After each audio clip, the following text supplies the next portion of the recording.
his life with his wife, Yehudit, to help the Jewish people in the world. Now, one thing that Moshe Montefiore did not know when he was 40 is that he's going to live to the age of what? 101.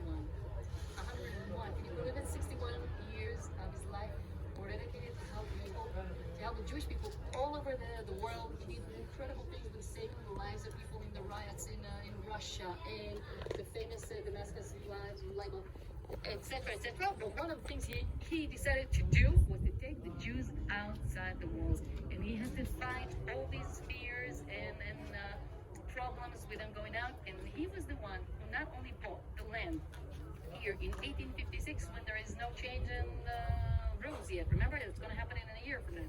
1856, a non-Jew, a non-Ottoman, managed to go all the way to the Sultan in Istanbul in order to get the permission to buy a piece of land. We have the name of the seller. This land was bought from a very important family in Jerusalem. Eduzdar, thank you. Eduzdar. Muhammad Eduzdar. D-U-Z-D-A-R. We know the name of the seller because we have the original باع الأرض ما يقلوا paper that gives us not just the name Muhammad Eduzdar, but also how much money he paid, which is in Egyptian grosh for Dere, but also the date that's how we know he was bought in 1856. All right, so he bought the land, this huge plot over here, and he built the first neighborhood, which only had only one line of apartments.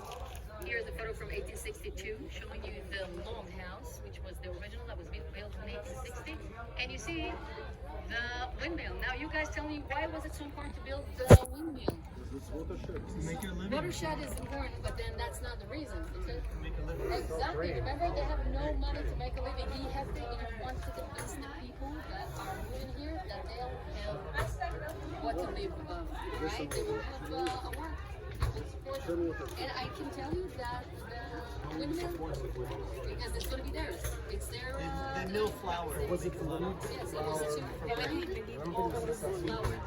One second, we'll get to that. I just want to say that I can prove you that the windmill was built even before the neighborhood. That I know because I found this article written in a newspaper in London. It is named the Illustrated London News from 1888. In 1858, look at this, 1858, the neighborhood was not built yet. It's going to take another almost 2 years. But it already says here, windmill at Jerusalem. And the newspaper is very excited about having a windmill in Jerusalem. Now, you guys tell me, what's this important? I mean, there are like hundreds of windmills in the Netherlands. What's the big deal? First of all, first windmill in the Middle East. All right, this is really cool. And also, no, not the last one. There was another one that was built in Rehavia. To be Rehavia. Why is it important? There's a lot of when you're on the watershed. We'll talk about it if it worked and why not if it didn't. Guys, it was built by a British noble, by Sir Maurice Montefiore, and we're at the time in the 19th century where everybody was so excited about the Holy Land. So the fact that he built a windmill was so impressive. Until today, by the way, very impressive. On the top of the watershed, that's really cool. Maurice Montefiore, okay, the guy who I was talking about.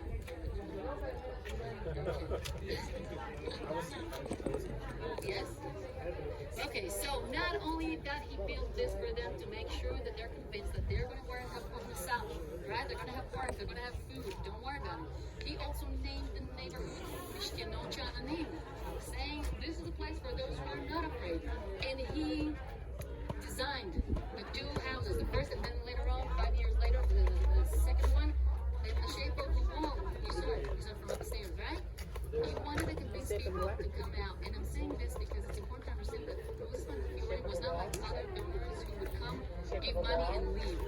He would be here, he would come here every few years to see how things are going, and at a certain point when he wanted to convince the people to come, because they didn't want to come, it didn't work out, he gave them, he at first offered the apartments for a very, very low rent, and it would be like nothing comparing to what they would pay inside the walls. They didn't come out.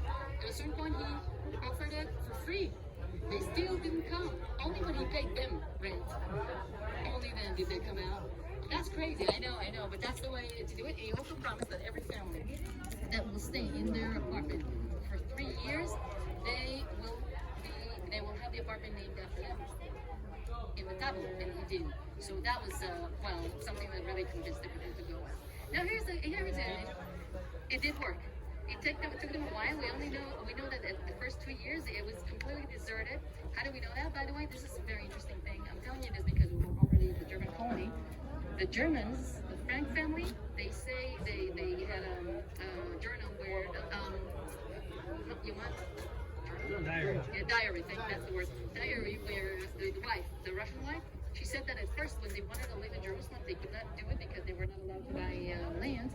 But then they had these empty apartments in the Detroit neighborhood where the Jews didn't want to live in, so we rented this house in the meanwhile. Very cool, not too far as you can see. Yes, sure. His behavior is totally different than Rothschild. I mean, Rothschild people deliberately control the people. Here, this guy, he wanted to give the land and he paid the money to come. So, Yes. people